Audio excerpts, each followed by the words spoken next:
기도합니다. 아멘. 하나님의 말씀 보겠습니다. 하나님의 말씀은 빌립보서 3장 10절에서 11절입니다. 같이 합독하겠습니다. 시작. 내가 그리스도와 그 부활의 권능과 그 고난의 참여함을 알고자 하여 그의 죽으심을 본받아 어떻게 해서든지 죽은 자 가운데서 부활에 이르려 하노니. 아멘. 오늘은 부활의 능력을 알자라는 말씀을 함께 나누기 원합니다. 우리 기독교는 부활의 종교라 해도 과언이 아닐 만큼 우리 그리스도의 부활 사건은 기독교 신앙의 근간을 이루고 있습니다. 예수님의 부활은 역사적으로도 그렇고 육체적으로도 그렇고 실지한 객관적이고 부인할 수 없는 사실입니다. 한편 예수님의 부활은 예수님이 참 인간으로 이 땅에 오셨음을 보여주고 있는 사실이고요, 동시에 사망에 매여 있을 수 없는 참 하나님이심을 보여주는 사건이기도 합니다.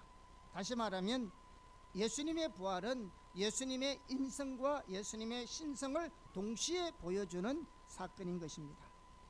자, 이 같은 예수님의 부활은 그냥 어느 날 갑자기 우연하게 이루어진 사건이 아니고 이미 구약시대부터, 다시 말하면 시편에 예언되어 있었고 그것이 사도들에 의해서 전파되었고 그리고 서신서들의 핵심 내용을 이루고 있는 내용이 바로 예수님의 부활입니다. 그리고 이 부활은 예수님 자신의 약속이자 또 예수님이 친히 그리고 미리 알리신 메시지이기도 합니다. 왜? 예수님이 공생의 기간 동안에도 내가 십자가에 죽고 다시 살아나는 사실들을 여러 번 말씀을 하셨거든요. 그래서 성경에 보면 나는 부활이요 생명이니 나를 믿는 자는 죽어도 살겠고 무릇 살아서 나를 믿는 자는 영원히 죽지 아니하리니. 아멘. 실로 예수님은 우리를 어렵다 하시기 위해서 부활하셨습니다. 그분의 부활은 우리 신자들의 부활의 보정입니다. 다시 말하면 예수님이 부활하셨다는 말은 믿는 우리도 언젠가는 부활한다는 말입니다. 성도들이 마지막 날 부활한 것에 대한 일종의 전조입니다. 이 같은 그리스도의 부활이 없다면 우리는 여전히 죄 가운데 있고요, 가장 중요한 것은 우리가 세상에서 가장 불쌍한 사람입니다. 왜? 우리는 이 땅에 절제하며 살자. 세상 건 우리가 마음껏 누리지 못하고 살자. 만약에 예수 믿는 우리가 부활이 없다면, 그래서 우리가 영원한 하나님의 나라 천국이 없다면 우리는 세상에서 제일 불쌍한 사람입니다. 그런데 그렇지 않는 이유가 뭐냐? 우리에게는 부활이 있기 때문에 그렇습니다. 하나님의 나라 영원한 천국이 있기 때문에 우리가 믿음으로 사는 삶이 주님을 위하여 고난받는 삶을 산다 할지라도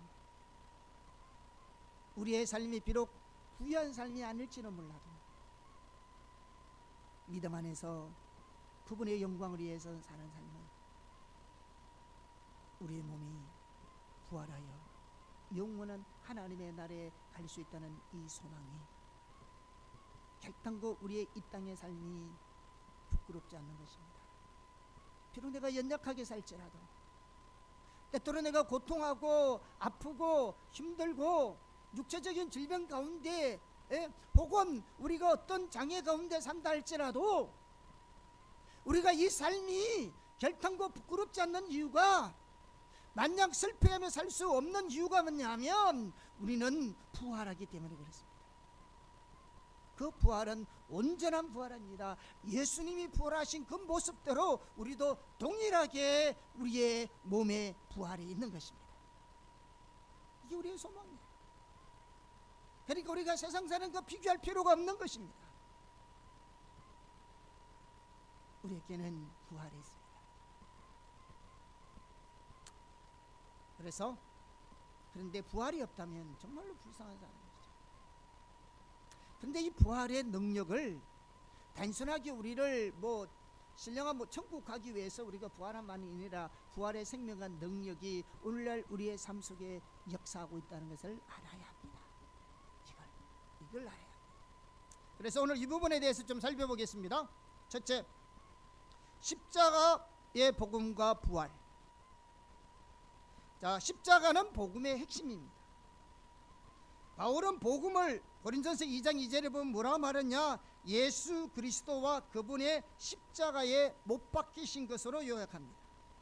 성경에 유대인들은 표적을 구하고 헬라인들은 지혜를 찾지만 바울은 오직 십자가에 못 박힌 그리스도만을 전파했습니다. 그런데 십자가의 복음은 예수님이 십자가에서 이루신 몇 가지 사건을 말하는 것이 아닙니다. 예수님이 뭐 얼마나 고난을 받으셨고 뭐 채찍에 맞으시고 가시 멸관을 쓰시고 뭐 손발에 있는 못을 박히시고 온갖 수치와 수모를 당해서 죽었다는 예수님의 이런 몇 가지 사건을 말하는 것이 아니고요, 십자가에 달리시고 부활하신 인격체신 예수 그리스도를 가리켜서 복음이라고 얘기합니다. 그래서 기독교 복음 속에서 십자가는 그 자체만으로 구원적 의미를 갖는 사건이 아니고요, 부활, 성천, 더 나아가서 재림이라는 일련의 흐름 속에서 이해되어질 때 본연의 의미를 깨달을 수가 있습니다. 뭐가? 복음을. 이걸 가리켜서 신학적으로 그리스도의 구속사건이다 이렇게 말합니다. 그러니까 예수님의 구속사건이라는 말은 예수님이 고난받으시고 그 다음에 십자가에 죽으시고 장사 지내시고 부활하시고 성천하시고 다시 재림하시는 그 모든 사건을 가리켜서 예수님의 구속사역이다라고 말씀하고 있는 거예요. 단순하게 십자가에서 죽으시고 부활하신 사건만 얘기하는 것이 아니고 우리가 믿는 복음은 예수님이 우리를 위해서 고난받으시고 그래서 죽으시고 장사 지낸 바 되었다가 부활하셔서 성천하시고 다시 오시는 그 모든 것이 예수님의 복음입니다.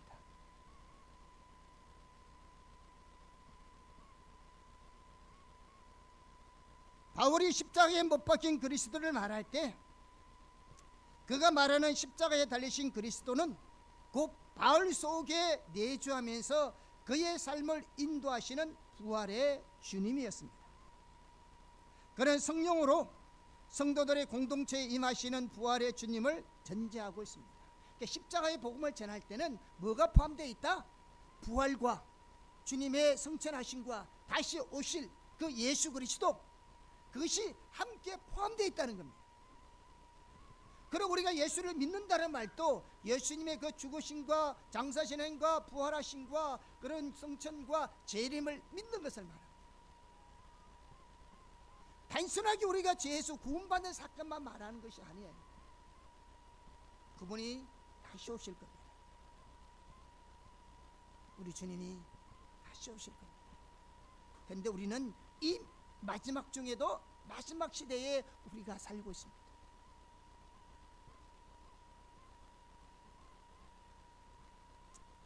자, 이 부분을 복음의 핵심을 말하고 있는 부분을 잘 말하고 있는 부분이 고린도전서 15장 3절 4절입니다. 우리가 전도의 핵심적인 요소죠. 한번 같이 읽어보겠습니다. 3절에서 시작.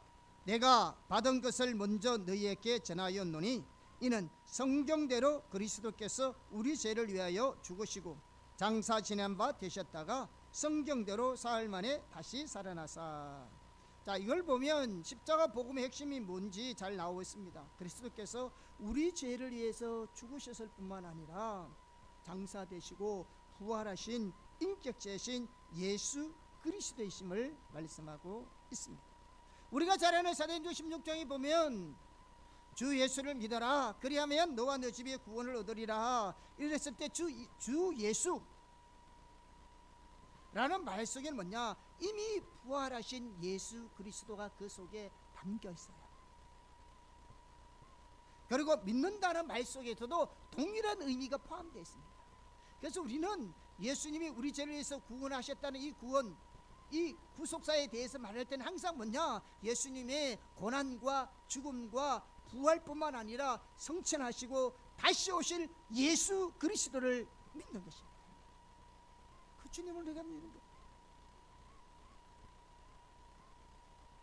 구원하신 주님을 믿는다는 말은 예수님이 다시 오신 것도 믿는 거예요. 주님은 다시 오십니다. 우리는 반드시 하나님 앞에 설 날이 올 겁니다. 우리는 악인의 부활과는 다르게 의인의 부활로서 하나님 앞에 설 것입니다. 그러므로 우리가 어떠한 삶을 살아야 될 것인가는 우리가 세상과는 다르게 주님의 영광에서 살아야 될 이유가 여기에 있는 것입니다. 왜? 주님이 다시 오실 것이고 그때는 우리는 주님의 부활의 몸처럼 다시 우리도 부활하여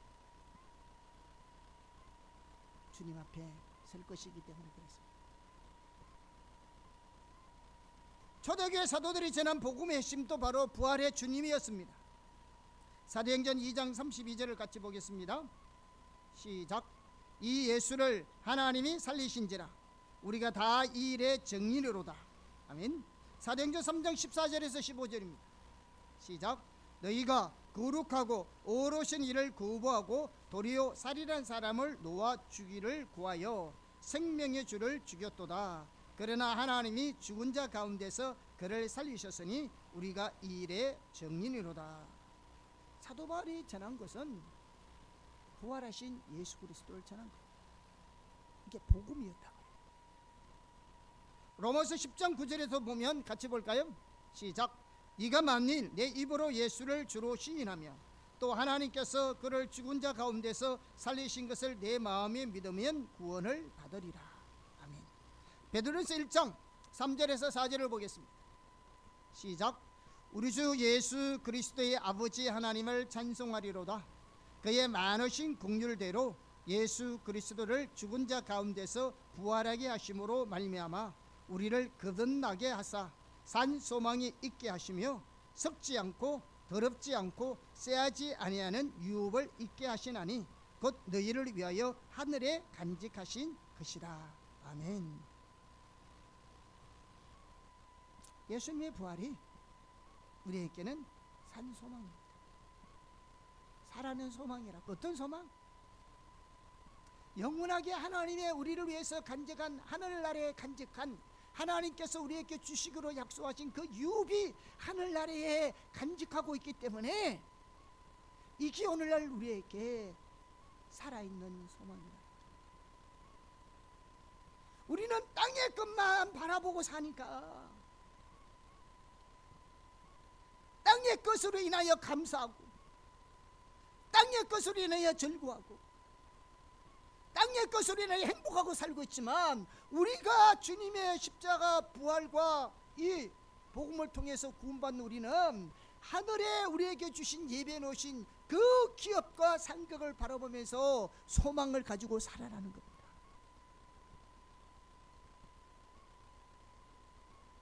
여러분이 안목이 우리는 이 땅이 아니에요. 여러분이 이 땅에서 어떤 소망을 두고 산다면 불행할 겁니다.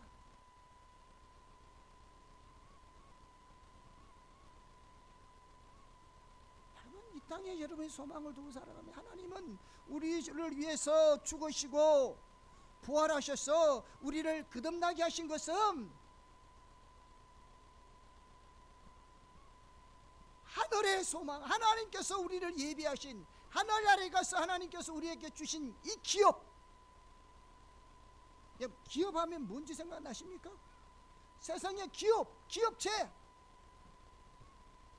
삼성, NG, LG 등등 이런 기업이 있듯이 하늘나라에서도 하나님이 우리를 위해서 예비해 놓으신 우리가 받아 누려야 될 기업들이 있다고요. 유업이 있다고요.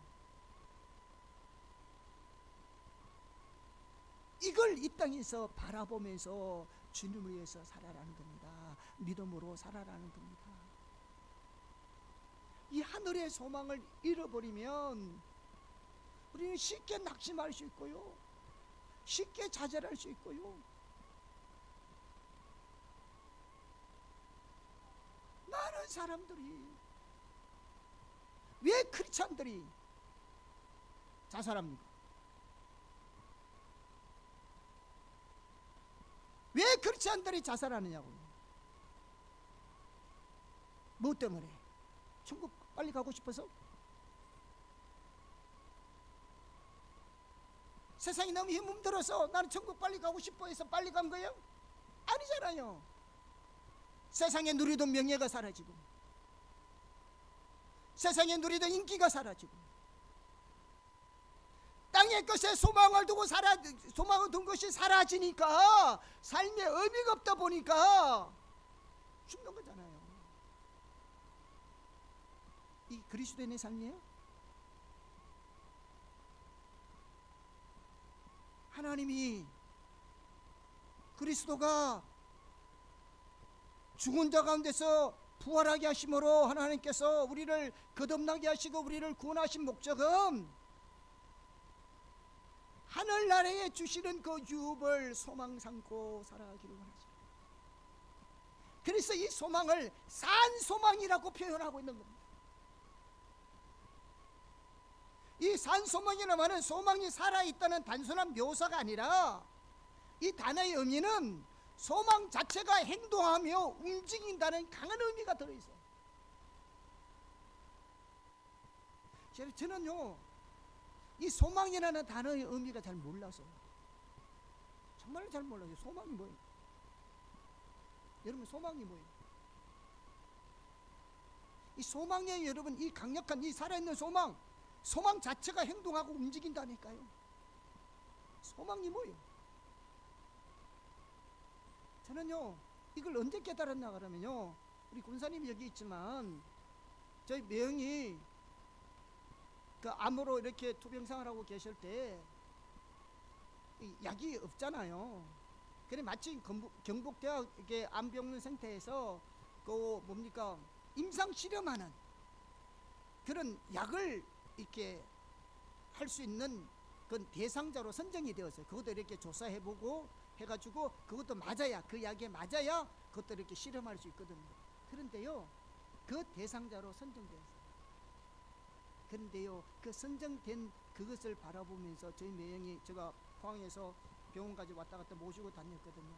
그것에 선정됐다는 그 하나로 마주고 얼마나 행복하시고 얼마나 살 소망을 가지고 있는지 몰라서 저는 그때요, 소망이 무엇인가를 깨달았어요. 이 약이 그 사람의 병을 고친다는 보장은 없지만, 그러나 그 약의 실험 대상자가 될 수 있다는, 이게 뭘 말해주고 있어요? 살 수 있다는 희망 아니겠어요? 저는 거기서 소망이 뭔가를 깨달았다니까요. 나 그전에는 정말로 이 소망에 대해서 별로 이 소망이 뭔지 잘 몰랐어요. 물론 그 효과 별로 없었죠. 돌아가셨죠. 그런데도 사는 날 동안에, 그 기간 동안에 행복한,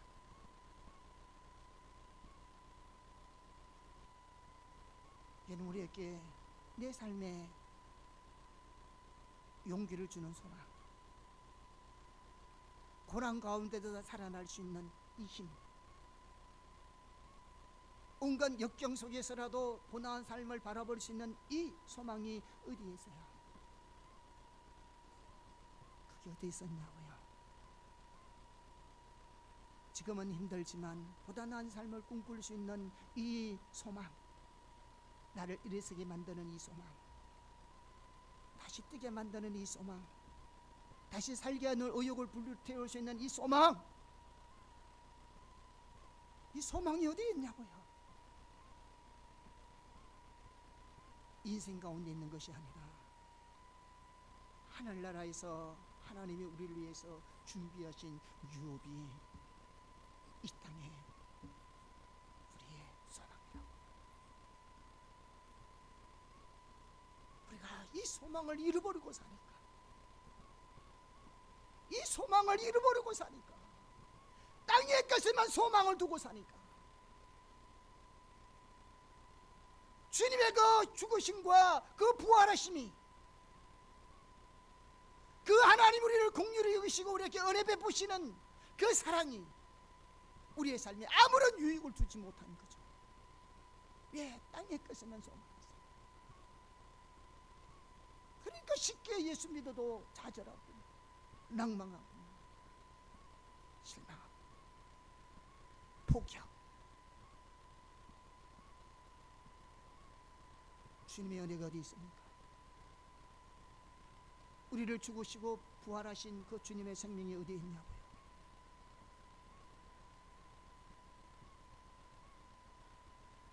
여러분의 소망은 어디에 있습니까?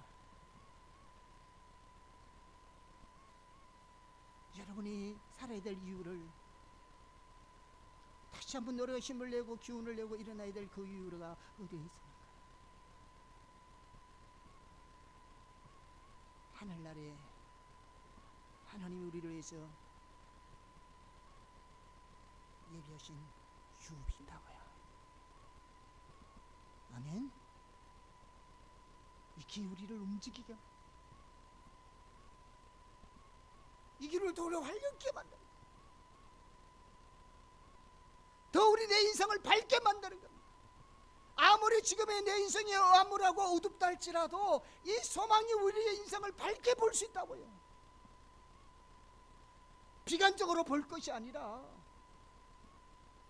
내 인생을 스스로 밝게 보고 낙관적으로 볼 수 있는 소망이 뭐냐? 바로 하늘나라에 우리의 유업 때문에 그런 거죠. 그걸 위해서 주님이 죽으시고 부활하셔서 우리를 구원하신 거예요. 그러니까 우리는 소망을 가지고 사는 거예요. 소망이 우리에게 힘을 주기를 축복합니다.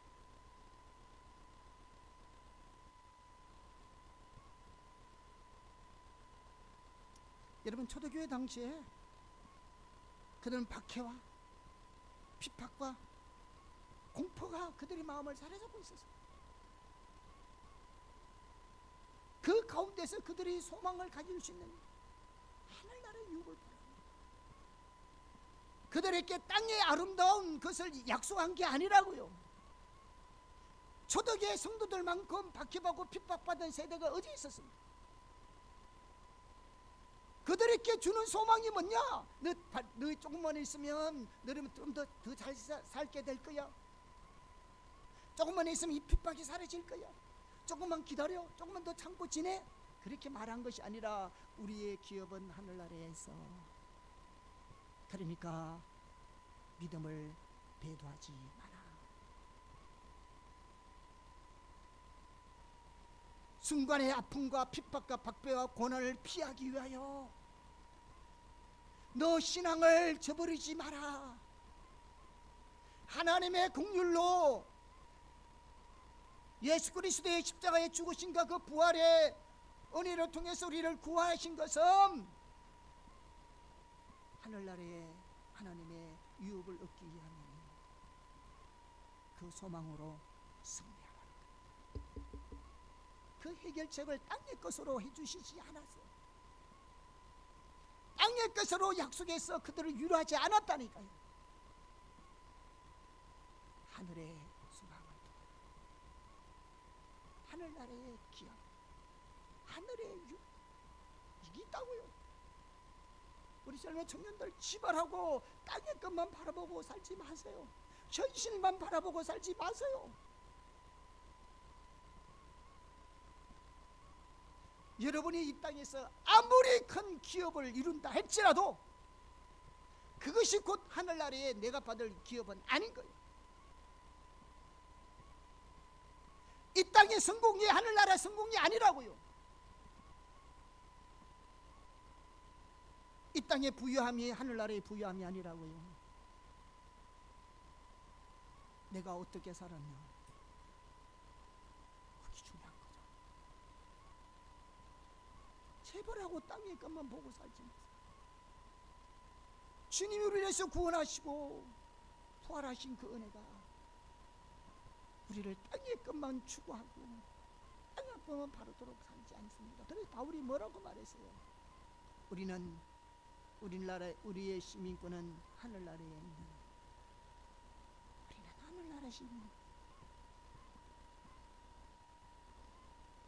그러니까 삶의 방식이 세상 사람하고는 차원이 다른 겁니다. 그러니까 참된 그리스도인의 삶은 세상 사람들이 이해를 못하는 거예요. 왜? 차원이 다르잖아요. 세상적 관점을 바라보고 세상 것만 추구하는 그들의 삶과 하늘나라의 영원한 하나님의 유업을 바라보고 사는 삶의 삶이 어떻게 똑같을 수 있겠어요? 하늘과 땅 차이겠죠. 차원이 다른 삶을 살 수밖에 없는 거죠.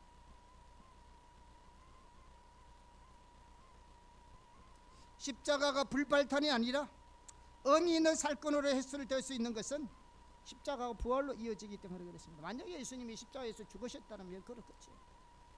그런데 십자가가 의미가 있는 것은 부활했다는 겁니다. 우리가요 절대로 만나지 않습니다. 바울이 말했잖아요. 우겨서만 당하도 사이지 않아요. 무너뜨려지지 않아요. 예, 우리는 죽음이 끝이 아니고요 반드시 부활의 기대. 부활에서 아무리 여러분요 삶에서 어렵고 힘들고 아프다 하더라도 3일 이상은 넘기면 안 돼. 성경에는 내일은 내일 염려하고 오늘 하루만 해라 했지만은 내가 보니까 최소한 3일 이상은 넘기면 안 돼. 예, 그래도 3일 전까지는 고난도 있고 십자가에 죽으셨는데 3일날 부활하셨잖아요. 뭐든지 여러분이 아프고 힘들고 입을 덮으시고 고민하고 염려하고 있더라도 3일 줄 때면 툭툭 털고 일어나셔야 합니다. 왜? 이게 그리스도인의 부활의 능력입니다. 시간이 없어서 이야기하면 목사님이 그런 적이 있었어요. 정말 한번 그런 적이 있었어요. 정말로 힘들고 아쉽고 안타깝고 막 이런 게 있어요. 그래서 내가 하나님 3일만 고민하겠습니다. 3일 만에 하나님 부활하셨으니 모든 걸 잊겠습니다 했는데 진짜로 3일째 되느냐면 과거에 있었던 것이 왜 모래안에 많은 그림을 세워놨다가 파도가 왔으면 탁 밀려가면 모래사장이 깨끗해지는 것처럼요 그 모든 것이 싹 사라지는 거죠. 내가 그랬거든요. 주님. 그런데 내가 하나님 3일만 내가 좀 아파하겠습니다 하고는 그리고 3일 내내 하는 부활에 있었으니까 있겠습니다. 진짜 그렇게 우리는 지금 내가 부활의 능력을 알자는 이 알자란 말은 그냥 이론적으로 알자는 말이 아니고 실제적으로 내 삶 속에서 경험되어져야 될 역사들의 일이에요. 예수님의 부활은 예수님의 부활의 사건으로 우리를 구원하신 하나의 사건으로 끝난 것이 아니라 이 부활의 능력과 이 부활의 생명이 우리의 삶 속에서 실제로 우리 가운데 역사하고 있고 우리가 경험해야 될 부활의 능력이라고요. 일상의 삶에서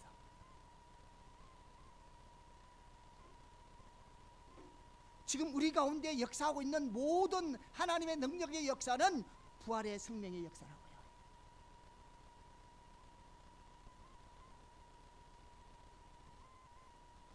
이걸 우리가 누리지 못하고 살아가면 불행이죠. 바울은 십자가 복음 배후에 십자가 복음이 성령과 능력의 원천이라고 말하고 있습니다. 십자가 복음이 성령과 능력의 원천입니다. 자, 몇 구절만 봐도 금방 알 수 있는데요. 쭉 살펴보겠습니다. 로마서 1장 6절 같이 볼까요? 시작. 내가 복음을 부끄러워하지 아니하노니 이 복음은 모든 믿는 자에게 구원을 주시는 하나님의 능력이 됨이라. 먼저는 유대인에게요 그리고 헬라인에게로다. 고린도서 1장 18절 시작. 십자가의 도가 멸망하는 자들에게는 미련한 것이요 구원을 받는 우리에게는 하나님의 능력이라. 자, 고린도서 2장 1절에서 5절입니다. 시작. 형제들아 내가 너희에게 나아가 하나님의 증거를 전할 때에 말과 지혜의 아름다운 것으로 아니하였나니 내가 너희 중에서 예수 그리스도와 그가 십자가에 못 박히신 것 외에는 아무것도 알지 아니하기로 작정하였습니다. 내가 너희 가운데 거할 때에 약하고 두려워하고 심히 떨었노라. 내 말과 내 전도함이 설득력 있는 지혜의 말로 하지 아니하고 다만 성령의 나타나심과 능력으로 하여 너희 믿음이 사람의 지혜에 있지 않고 다만 하나님의 능력에 있게 하려 하였노라. 한마디로 말하면 십자가 복음에서 하나님의 능력, 성령의 능력이 역사한다. 예수님의 십자가의 죽으심과 장사자신과 이 부활하신 이 복음에서 하나님의 능력, 성령의 능력이 역사한다. 이 하나님의 능력은 먼저 예수님을 죽음에서 살리시는 하나님의 능력을 가리킵니다. 자, 로마서 1장 4절을 보겠습니다. 시작. 성결의 영으로는 죽은 자들 가운데서 부활하사 능력으로 하나님의 아들로 선포되셨으니 곧 우리 주 예수 그리스도시니라. 에베소서 1장 20절. 그의 능력이 그리스도 안에서 역사하사 죽은 자들 가운데서 다시 살리시고 하늘에서 자기의 오른편에 앉으사.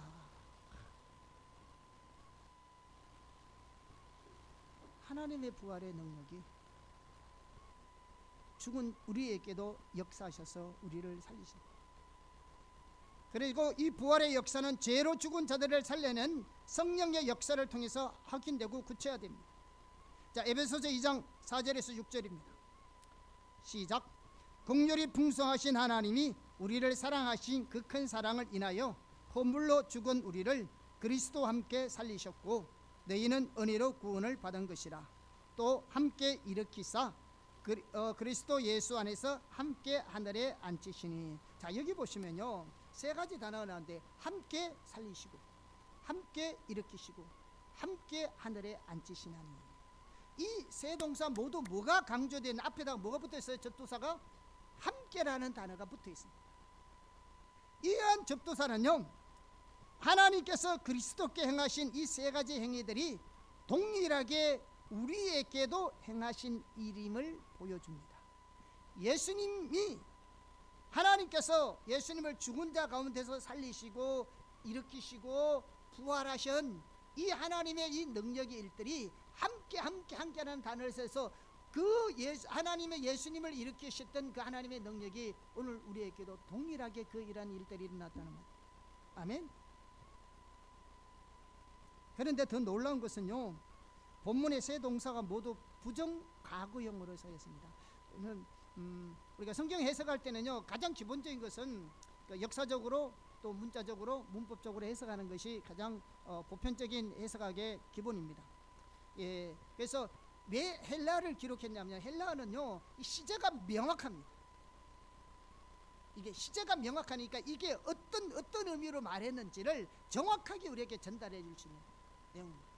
하나님께서 왜 예수님이 오셔서 그 헬라 시대에 오셔가지고 또 이게 알렉산더 대왕을 통해서 코인의 헬라어를 이렇게 기록했는지는요, 역사에 하나님만이 알 수 있는 역사, 성경을 기록, 그 신약 성경 헬라어로.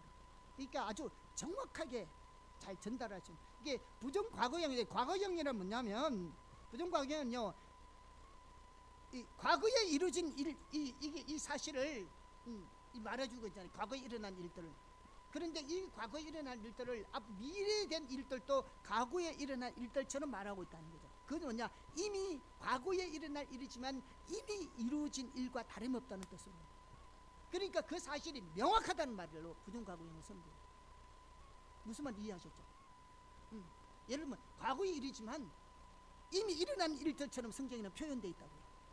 근데 그게 과거의 일이 되는데, 그만큼 과거의 미래의 일이지만은 그것이 뭐냐, 이미 일어난 일들과 마찬가지로 확실하다는 것을 알기 위해서는 이런 부정과거형을 써요. 그러니까 이게 성경에서 굉장히 중요한 단어 중에 하나거든요. 근데 이 세 동사 뭐냐, 함께 살리셨고 함께 일으키사 함께 하늘에 앉으셨다는 말은 뭐냐, 다 모두 뭐냐, 부정과거형으로 쓰였어요. 이 말은 뭐냐, 우리의 구원과 부활 그리고 하나님과 함께 거하는 일들이 이미 이루어진 것이나 다름이 없다는 사실을 말해주고 있습니다. 물론 예수 믿고 구원받아서 새 생명을 주신 것은 과거 일이에요. 왜? 예수 믿었던 그 시점에서 우리가 구원받고 영원의 생명을 얻었으니까 이미 과거 일이에요. 그런데 뭐냐, 우리가 부활하고 또 영원한 몸으로서 하나님 나라에서 유업을 받는 일은 뭐냐, 미래에 이르는 일이에요. 맞잖아요. 그럼에도 불구하고 이 새 동상 원래 하려면 뭐냐, 우리를 함께 살리시고 일으키신 거, 우리 구원받은 것은 과거형으로 서고 앞으로 하나님께 받을 유업들은 뭐냐, 미래형으로 서야 보통 맞잖아요. 근데 성경은 그렇게 표현하죠.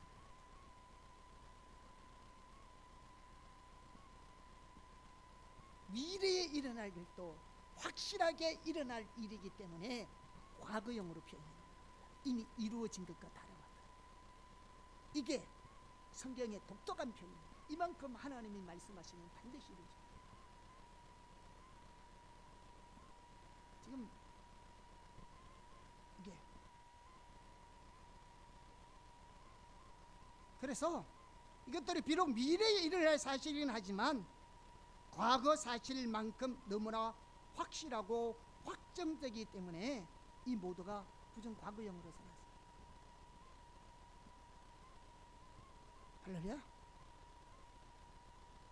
여러분, 우리만큼 미래가 확실한 사람은 없습니다. 우리 그리스도인만큼 미래가 확실한 사람이 없다고요. 내세가 확실한 사람이 없다고요. 누가 약속해? 하나님이 약속하죠. 이걸 어떻게 알 수 있냐고요? 성경에서 얘기하고 있죠. 성경 어디에서?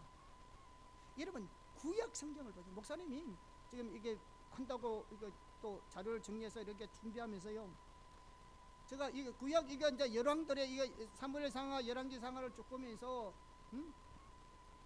하나님 역사 가운데서 하나님의 말씀대로 어떻게 이루어 오신가가 명확하게 보이는데요, 다 그 이야기거든요. 하나님은 그분의 말씀이 기준입니다. 사람의 능력이 기준이 아니고요, 하나님 그분의 말씀이 기준이고요, 그분의 말씀대로 다 성취하시고요, 그분의 언약대로 그분의 약속대로 다 이루십니다.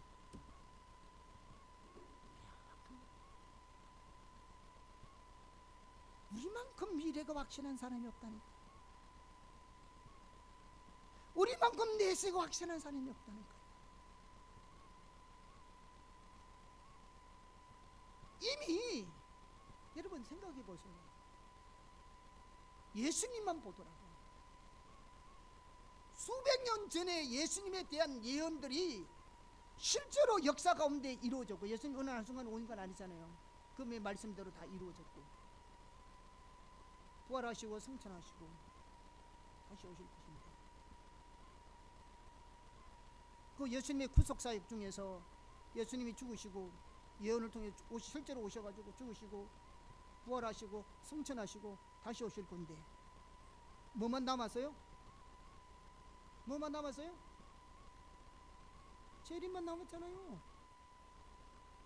한 개만 남았잖아요. 나머지는 다 역사 가운데 이루어졌잖아요. 이거 보고도 못 믿어요? 이게 어디에, 세상 어디 엄밀한 한 곳에서 이루어진 일일까요? 아니잖아요. 이미 이루어진 것 보더라도요, 우리는 한 가지는 확실한 거예요. 한 가지만 믿으면 되는 거죠.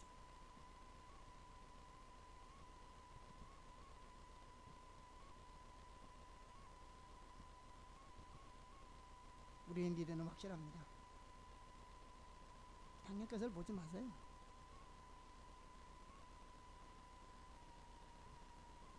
로마서 8장 11절입니다. 시작. 예수를 죽은 자 가운데서 살리신 이의 영이 너희 안에 거하시면 그리스도 예수를 죽은 자 가운데서 살리신 이가 너희 안에 거하시는 그의 영으로 말미암아 너희 죽을 몸도 살리시리라. 아멘. 따라서 십자가 복음에는 살리는 능력이 있습니다. 고린도 3장 6절입니다. 시작. 그가 또한 우리를 새 언약의 일꾼 되기에 만족하게 하셨으니 율법 조물으로 하지 아니하고 오직 영으로 함이니 율법 조물은 죽이는 것이요 영은 살리는 것이니라. 이런 살리는 능력의 역사를 바울은 복음의 본질로 보았습니다. 그래서 복음을 한마디로 하나님의 능력이라고 바울은 말하고 있습니다.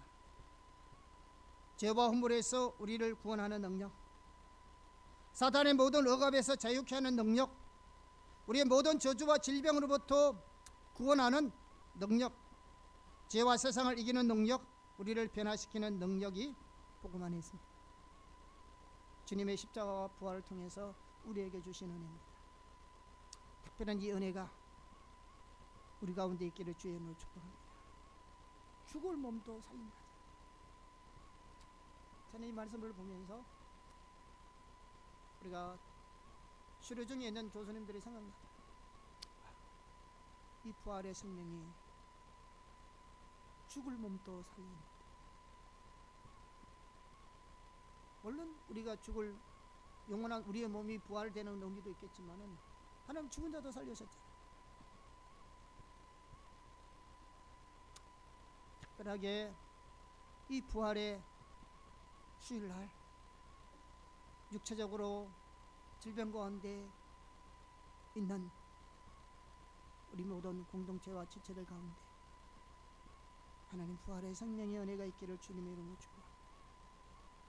죽을 몸도 살리시는 그 은혜가 있기를 진정으로 영광입니다.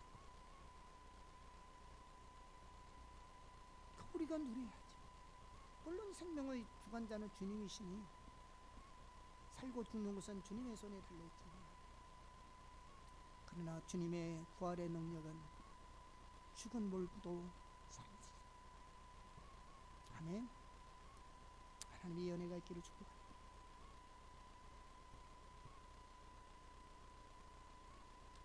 둘째, 하나님의 최고의 능력은 부활의 능력입니다. 자, 에베소서 1장에 보면 바울이 에베소 교회라는 기도의 내용이 나옵니다. 제가 본문을 잠깐 바꿨는데요. 자, 하나님께서 에베소 교인들에게 지혜와 계시의 영을 주셔서 하나님을 알게 되기를 기도하잖아요. 에베소 1장 17절에 보면 하나님을 알게 된다는 것은 하나님과 친밀한 교제 가운데서 하나님을 실제적으로 경험적으로 아는 것을 말하잖아요. 그리고 바울이 하나님을 알게 되기를 원하는 내용이 세 가지가 나옵니다. 그들이 어떤 내용을 알기를 원하냐면, 첫째는 뭐냐면 하나님의 부르심의 소망입니다. 다시 말하면 그리스도께서 재림하시는 그날에 하나님께서 우리를 티없고 흠없는 영광스러운 교회로 세우실 것, 또 하나님의 우리를 위해서 예비하신 하늘의 그 유업을 바라보는 그 소망, 그걸 알기를 원하는 거죠. 둘째는 뭐냐? 하나님의 기업의 영광의 풍성함입니다. 자, 이 말은 하나님의 기업이 된 성도들은 하나님으로부터 풍성한 기업을 받을 자들입니다. 그러니까 우리는 우리의 기업은요 하나님으로부터 받는 거예요. 하나님 우리의 기업입니다. 셋째는 뭐냐면 하나님께서 성도들에게 베푸시는 능력의 크심에 대한 것입니다.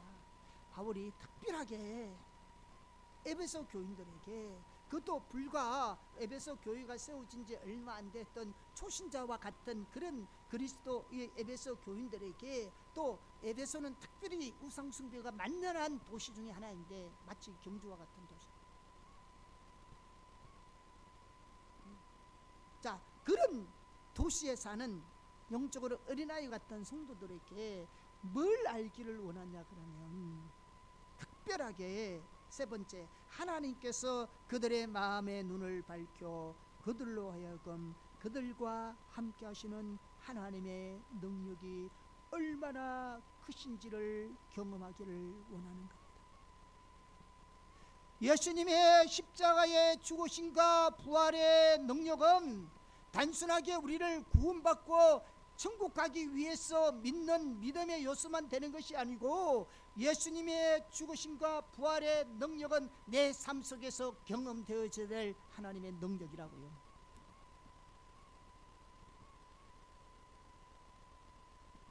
하나님의 능력이라고요. 그게 단순하게 부활절 한 주간만 기억하고 설교 듣는 그런 내용이 아니라고요. 예수님의 십자가와 이 부활의 능력은 매일의 내 삶 속에서 경험되어져야 될 하나님의 능력이라고요. 우리의 매일의 하나님 부활의 생명과 능력을 가지고 살아가는 사람이라고요. 복음을 전하든 일상의 삶을 살아가든 학업을 공부하든 직장 일을 하든 이 부활의 생명과 능력으로 살아가야 한다고요.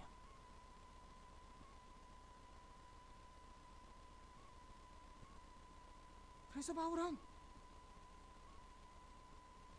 우리와 함께 하시는 하나님의 능력이 정말 얼마나 너가 큰지 좀 한번 경험해봐.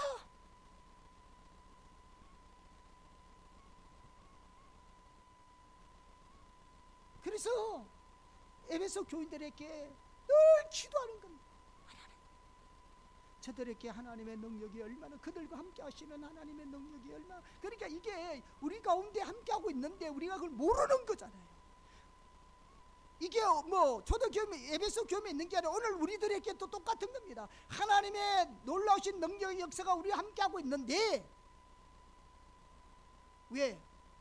우리가 그 주님의 십자가와 부활을 통해서 거듭난 하나님 백성들이니까 우리 가운데 오시는 그 성령님이, 그 하나님의 능력이 우리와 함께 하잖아요. 근데 그게 얼마나 크고 놀라운 것인지를 실제로 알고 경험해야 한대요. 내 삶 속에서 이걸 구원받았으니 장롱 속에 이어놓고 천국 갈 때 꺼내가는 보물 단지가 아니고 매일의 내 삶 속에서 그 주님의 십자가와 그 부활의 능력에 나타나시는 그 하나님의 능력으로 살아야 하는데 우리가 이런 것들을 모르고 보물단지를 서랍장에 이어놓고 내 혼자 힘으로 살고 있는 거죠. 그러니까 바울이 이걸 좀 알아라. 근데 그걸 설명하기 위해서요, 이 부분을 집중적으로 다루고 있는데요, 바울은 하나님의 능력이 얼마나 큰 것인가를 알려주기 위해서 반복적으로 설명하는 것이 있습니다. 그 단어가 있는데요, 그게 뭐냐면 힘, 위력, 역사, 능력, 지극히 크심, 이 단어 하나하나가요, 헬라어 단어에 보면요 강력한 힘을 말하고 에너지를 말하는 단어들이에요. 그러니까 하나님의 능력에 대해서 표현할 때 인간의 표현으로 쓸 수 있는 단어는 다 갖다 붙여버리는 게 하나님의 능력이 얼마나 큰지.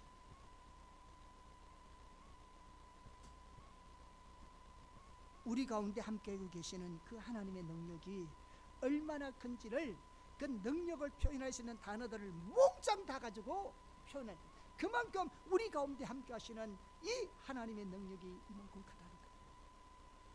그런데요, 그것으로도 성이 안 차는 거예요. 이게 마음이 안 차는 거예요. 그렇게 표현해도 하나님의 우리와 함께 하시는 그 하나님의 능력을 다 표현할 길이 없었어. 무슨 예를 드느냐? 예수님의 부활에 대해서. 자, 한번 성경 먼저 보겠습니다. 에베소서 1장 19절에서 22절 보겠습니다. 시작. 그의 힘의 위력으로 역사하심을 따라 믿는 우리에게 베푸신 능력의 지극히 크심이 어떠한 것을 너희로 알게 하시기를 원하노라. 하나님의 힘의 위력, 역사, 이게 다요 강력한 단어예요. 능력, 지극히 크심, 이게 전부 다 강력한 단어입니다. 알기를 원하노 구하노라 하면서 20절에 시작. 그의 능력이 그리스도 안에서 역사하사 죽은 자들 가운데서 다시 살리시고 하늘에서 자기의 오른편에 앉히사 모든 통치와 권세와 능력과 주권과 이 세상뿐 아니라 오른 세상에 일컫는 모든 이름 위에 뛰어나게 하시고 또 만물을 그 발 아래에 복종하게 하시고 그를 만물 위에 교회의 머리로 삼으셨느니라. 우리 가운데 역사하시는 하나님의 능력이 얼마나 크냐를 표현하기 위해서 여기 보면 그 능력을 표현하시는 단어를 몽땅 19절에 써놓고, 이러한 능력이 어떻게 돼요? 그리스도 안에 역사하니까 죽은 자를 살렸다.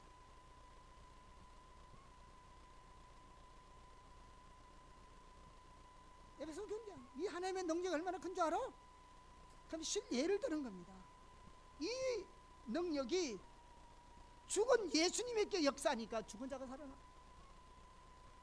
그뿐만 아니라 살리실 뿐만 아니라 하늘에서 자기 오른편에 앉히사 모든 통치와 권세와 능력과 주관자들과 이 세상뿐만 아니라 이 여기 있는 말은 것은 뭐냐, 영적 세계에 있는 모든 그 어둠의 영들의 그를 개청하기거든요.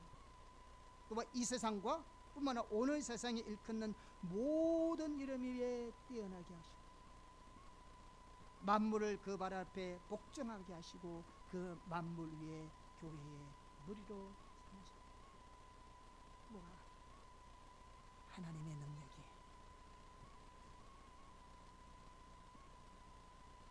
하나님의 능력이 무덤 속에 있는 예수님에게 역사하니까 그를 살려내실 뿐만 아니라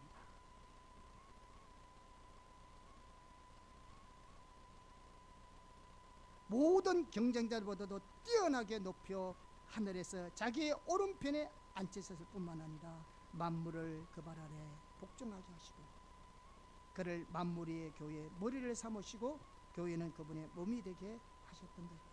이 세 가지 사건은요 서로 연결되어 있습니다. 그리스도께서 죽은 자 가운데서 부활하셨고 그렇기 때문에 모든 악의 세력들 위에 앉으셨고 그렇기 때문에 교회의 머리가 되셨습니다.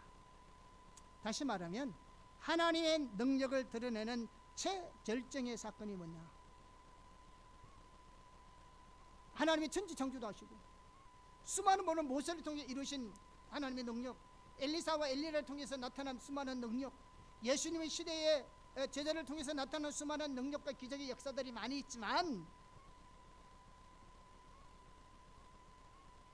하나님의 능력을 나타내는 최절정의 사건이 뭐냐? 예수 그리스도의 부활과 승천입니다.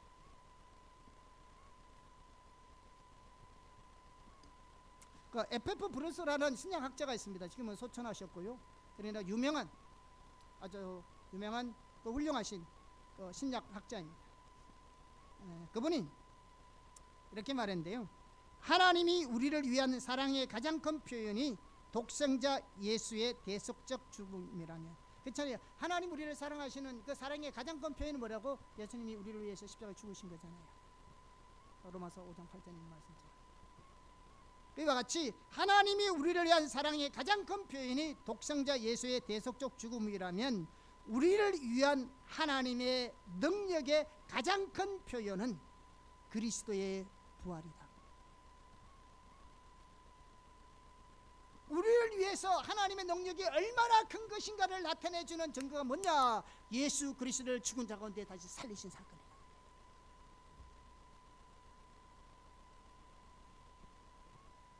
다시 말하면 만약에 다시 잘 보세요. 그냥 단순하게 예수님을 죽은 자 가운데 다시 살리셔서 당시 우리가 그것을 믿음으로 구원만 얻게 하시는 이 사건으로 예수님이 죽으셔서 부활하셨다면 그 사건은 그래도 큰 의미가 없어요.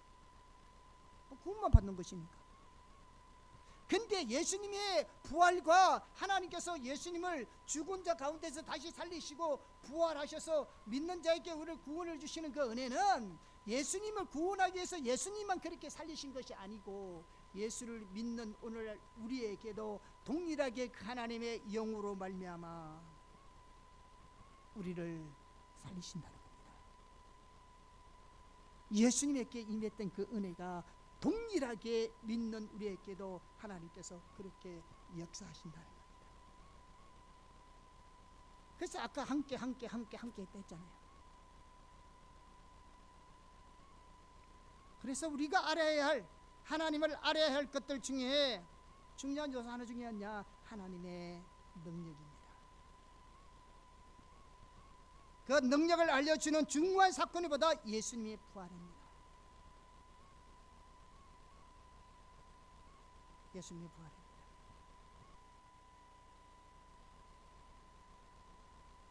이거는 단순하게 예수님이 죽으시고 부활하셔서 여기서 끝나면 아무런 의미가 없어.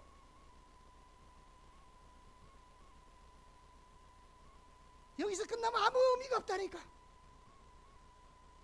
하나님의 능력이 예수님의 죽은 자 가운데서 다시 살리심으로 모든 만물에 뛰어난 사람이 되고 교회 머리가 주셨는데, 오늘 우리에게도 동일하게 그 하나님의 능력이 예수님을 통해서 이루신 일들을 동일하게 우리 가운데도 역사하고 있다는 겁니다. 아브라함은 하나님을 죽은 자를 살리신 분을 믿었습니다. 믿음으로 말미암아 어렵게 되는 것은 그리스도를 죽은 자 가운데 살리신 하나님을 신뢰하는 것이 이렇게 포함되어 있습니다. 사도 바울은 한 가지 소원이 주를 아는 것이었습니다. 그 가운데 그는 예수님의 부활의 능력을 알기를 원했습니다. 오늘 본문의 말씀을 이렇게 다시 한번 볼까요? 자, 내가 그리스도와 그 부활의 권능과 그 고난의 참념을 알고자 하여 그의 죽으심을 본받아 어떻게 해서든지 죽은 자 가운데서 부활에 이르러 하노니.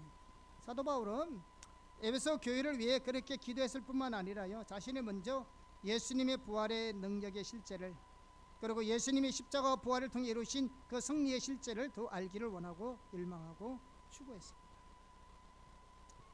그래서 우리는 예수님의 부활과 생명은 부활절에만 묵상하는 말씀이 아니에요. 매일의 삶 속에서 경험해야 될 하나님의 생명이고 하나님의 능력입니다. 하나님이 예수님을 죽은 자 가운데서 부활하시고 하신 것은 우리를 구원하기 위함도 있지만, 동일하게 그 하나님의 능력의 역사가 우리 가운데, 믿는 우리 가운데 역사하셔서 그 능력을 나타내기 원한다는 거예요.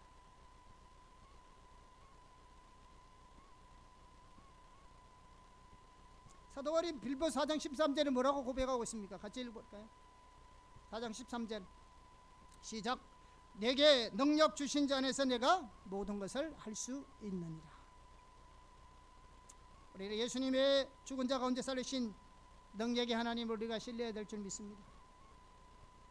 하나님의 능력이 예수님을 죽은 자 가운데 살리시고 또한 죄와 사망으로부터 다시 살리실 뿐만 아니라 하나님은 우리의 삶 가운데 그분의 능력을 나타내기 원합니다. 하나님의 능력은 예수님을 죽은 자 가운데서 살리셔서 우리를 구원하실 뿐만 아니라 그 동일한 하나님의 능력이 우리 가운데 역사하여서 우리를 통하여 하나님의 영광을 드러내기 원하십니다.